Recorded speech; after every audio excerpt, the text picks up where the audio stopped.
from this parasite that bleeds Africa, that bleeds the world, that bleeds Afghanistan, that bleeds the people of Yemen who are dying by the thousands even as we have this discussion.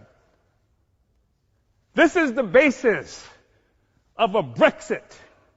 It can't stand together anymore because the host is rejecting the parasite. And it's creating crisis throughout Europe and throughout the imperialist world. I think it's necessary, brothers and sisters, to say that there has been a natural trajectory by African people for closer union.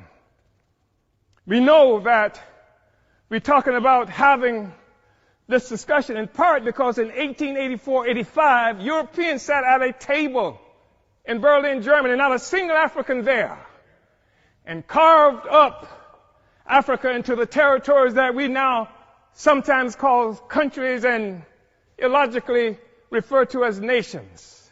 Africans didn't do that. It was Europe that did that.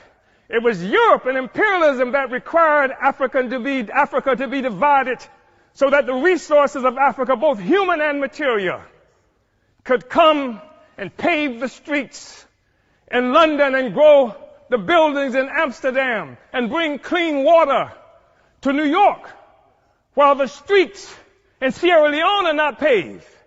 And the people in Sierra Leone do not have clean water. And there's no national electric grid there. It is necessary to keep Africa divided by European imperialism and by all the imperialism in order to continue to suck the resources from Africa so that cell phones could exist here, so that Steve Jobs and the others could achieve some great notoriety from the coltan that comes from Congo, where Leopold killed at least 12 to 15 million Africans in order to conquer and keep Africa in the condition it's in today. We talk about a united Africa and African Union because of what European imperialism has done to Africa to keep us divided.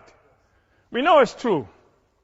We saw 100 years or so ago, Marcus Garvey organized the Universal Negro Improvement Association and African Communities Leagues that stretched across the globe. More than 11 million African people everywhere were connected to this. Africa for Africans, at home and abroad. That was the cry. Not Africans for Nigerians that didn't even exist until the British created it in 1915. And Flora Shaw, the mistress who would become the wife of Frederick Lugard, came up with the name nigger area. Not this false national consciousness that has been imposed on Africans around the world.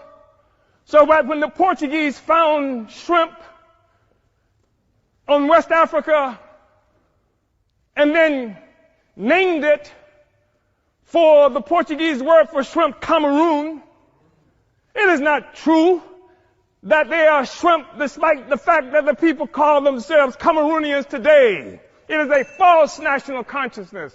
The false national consciousness that created the American Negro, that created the Black Brit, the Afro-Swede.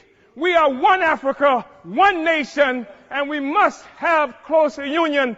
But in order for that to happen, it has to be a revolutionary union. The Organization of African Union, created on May 25th, 1963 in Addis Ababa, Ethiopia, was part of an effort to circumvent efforts by Kwame Nkrumah to build a single union of African states. And instead, we come up with an Organization of African Union that codified the colonial borders that were created by Europe in 1884 and 85.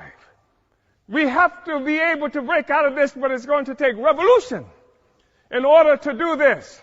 African revolution in order to do this. African revolution that will destroy imperialism and the world economy that's responsible for the growing immiseration of the masses of people around the world. Uhuru.